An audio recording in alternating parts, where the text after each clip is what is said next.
Today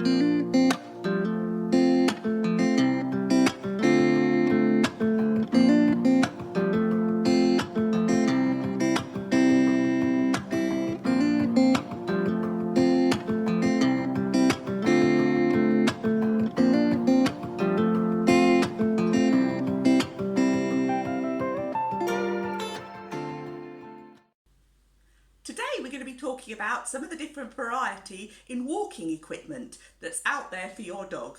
It's a very confusing world for owners, so hopefully I'll be able to clarify a few things in this video. It is the law that you have your dog on a lead in certain areas, as well as being essential to keep your dog safe. However, there's many different head collars, harnesses and collars out there. It's a really confusing thing to know what to use. Let's start off with collars. In this category, I'm including anything that goes around your dog's neck, whether it be a fixed flat collar with a buckle or a chain that tightens. A dog's neck is structurally the same as our own. The vertebrae, neck bones, connect the skull and the dog's body. These, along with the muscles, allow the dog to move his neck. Also in the neck are the larynx, the voice box, the food pipe, the trachea, the windpipe, and many other important vessels.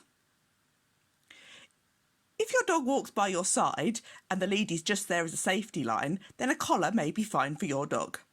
However, if your dog pulls and puts pressure on their neck, it's potentially going to damage these vital components. You may not see it straight away, but long-term damage can happen over the course of a dog's lifetime. The potential damage will be even more likely if the device tightens around your dog's neck when the lead goes tight. A collar, of course, can have a second use to attach the dog's ID tag to. Head collars are another option. In this category, I've included anything that fits on your dog's head like a horse's bridle. There's many different designs out there. Being predators like us, dogs have their eyes on the front of their head. Prey species have their eyes more on the side, so they have a wider range of vision. In order to see the world, dogs move their head around in the same way we do. I'm sure you've seen a dog cock his head to one side when he hears a sound. Dogs also have an amazing sense of smell. They use this to signal to other dogs.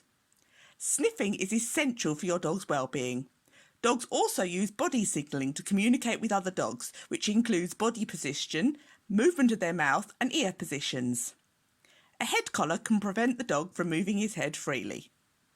A dog's nose is very sensitive, and above, when discussing collars, we talked about the components in the dog's neck.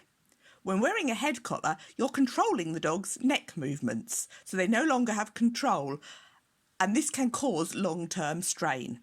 Imagine if someone had full control over your head, and every time you moved your head to naturally look at something, you had something in the way preventing this.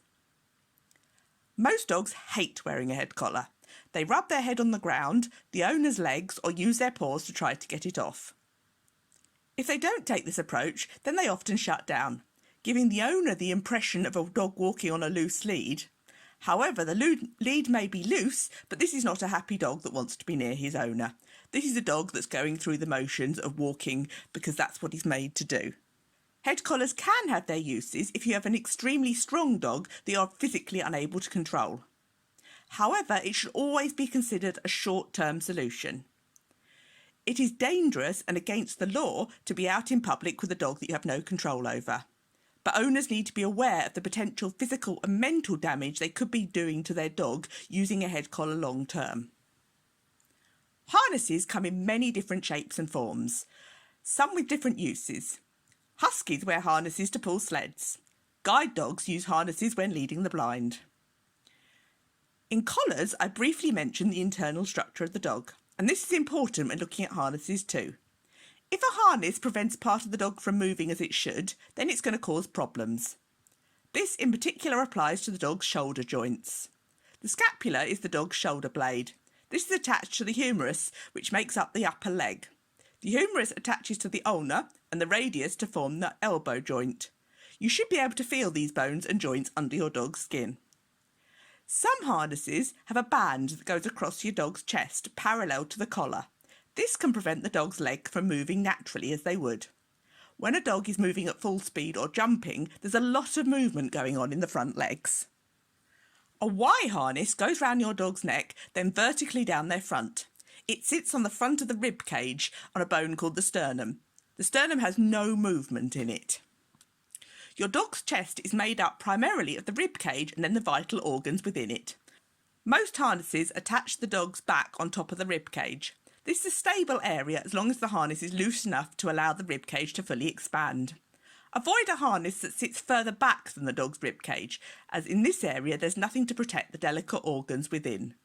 Some harnesses have more than one place to attach the lead, often with a ring on the front of the dog's chest and one on the dog's back. These are a great tool to help teach your dog what you expect of them, but they need to be used as part of a training programme. This is what I would advise you to use.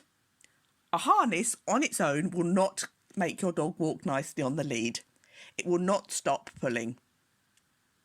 It needs to be used alongside a proper training programme. Even something as a lead can take many different forms. To teach a dog to walk beside you, you want a basic lead with a clip on one end and either a handle on the other end or a second clip. A lead with a clip on each end is known as a training lead, and this is great for using with a front ring harness. Avoid flexi extender leads for loose lead walking, as the problem is when the lead is tight, the dog can move forward, and this is exactly what we don't want to teach them. We don't want to teach them to pull against the pressure, which makes them move further away from you. Again, flexi leads can have their uses, but they need to be used very carefully. They should never be used in a busy area or an area where your dog is likely to get either tangled up in them or end up in trouble. A dog on a flexi lead can easily accidentally end up in the road if they move out to the side of the owner rather than along the footpath, which was what the owner was anticipating. When using a fixed lead, it needs to be long enough so that if you stand up holding the handle, the other end touches the floor. You don't want a lead that's so tight that dogs can't move around freely.